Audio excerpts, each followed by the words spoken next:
মহার্ঘ ভাতা না আসার প্রধান কারণ অর্থনৈতিক পরিস্থিতি।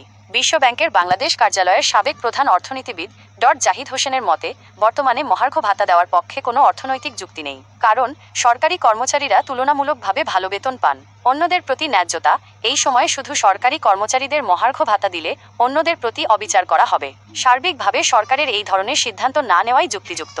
উল্লেখ্য, এর আগে 2015 সালের পর থেকে সরকারি চাকরিজীবীদের বেতন বেসরকারি খাতের চেয়ে ভালো অবস্থানে রয়েছে বলে মনে করেন অর্থনীতিবিদরা।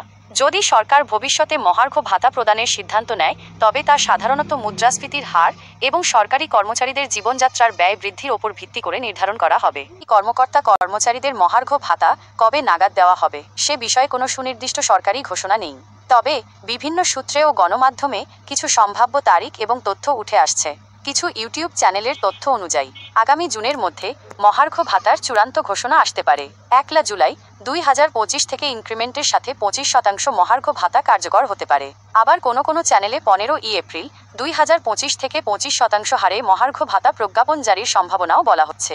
সর্বোচ্চ 20% মহার্ঘ ভাতা হতে পারে বলেও কিছু আলোচনা শোনা যাচ্ছে। পূর্বের সিদ্ধান্ত প্রাথমিকভাবে 2025 সালের জানুয়ারি মাস থেকে মহার্ঘ ভাতা কার্যকরের কথা থাকলেও অর্থনৈতিক পরিস্থিতির কারণে সেই সিদ্ধান্ত স্থগিত করা হয়েছে।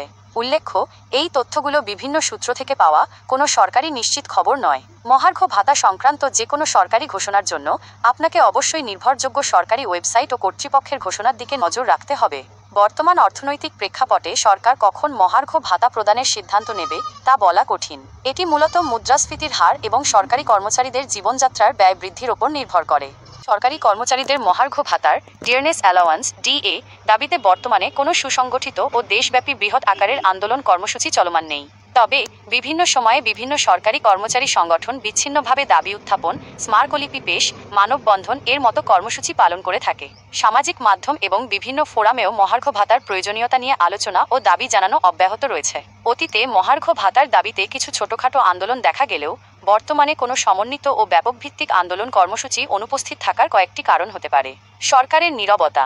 সরকার বর্তমানে মহার্ঘ ভাতা প্রদানের বিষয়ে কোনো সুস্পষ্ট ঘোষণা না দেওয়ায় একটি বৃহত্তর আন্দোলনের জন্য কর্মীদের মধ্যে হয়তো সেইভাবে উদ্দীপনা সৃষ্টি হয়নি। আলোচনার কৌশল। সরকারি কর্মচারী সংগঠনগুলো সম্ভবত সরাসরি সরকারের সাথে আলোচনা ও দেন দরবারের মাধ্যমে দাবি আদায়ের চেষ্টা করছে। আসন্ন বাজেট।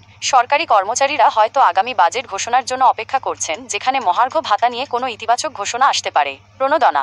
সরকার কর্তৃক সম্প্রতি বার্ষিক ইনক্রিমেন্টের সাথে 5% প্রণোদনা প্রদান করায় হয়তো তাৎক্ষণিক আন্দোলনের প্রয়োজনীয়তা কিছুটা কম মনে করছেন অনেকে। ভবিষ্যতে যদি দ্রব্যমূল্যের ঊর্ধ্বগতি অব্যাহত থাকে এবং সরকার মহার্ঘ ভাতা প্রদানের বিষয়ে কোনো সুস্পষ্ট পদক্ষেপ না নেয়, তাহলে সরকারি কর্মচারীরা বৃহত্তর আন্দোলন কর্মসূচিতে যেতে পারেন। তবে এই মুহূর্তে কোনো নির্ধারিত বা চলমান বৃহৎ আকারের আন্দোলন কর্মসূচি নেই। মহার্ঘ ভাতা সংক্রান্ত যে কোনো নতুন আন্দোলন কর্মসূচির ঘোষণা সরকারি কর্মচারী সংগঠনগুলোর পক্ষ থেকে অথবা গণমাধ্যমের মাধ্যমেই জানা যাবে। আপনি যদি কোনো নির্দিষ্ট সংগঠনের কর্মসূচির বিষয়ে জানতে চান, তবে সেই সংগঠনের সাথে যোগাযোগ করতে পারেন।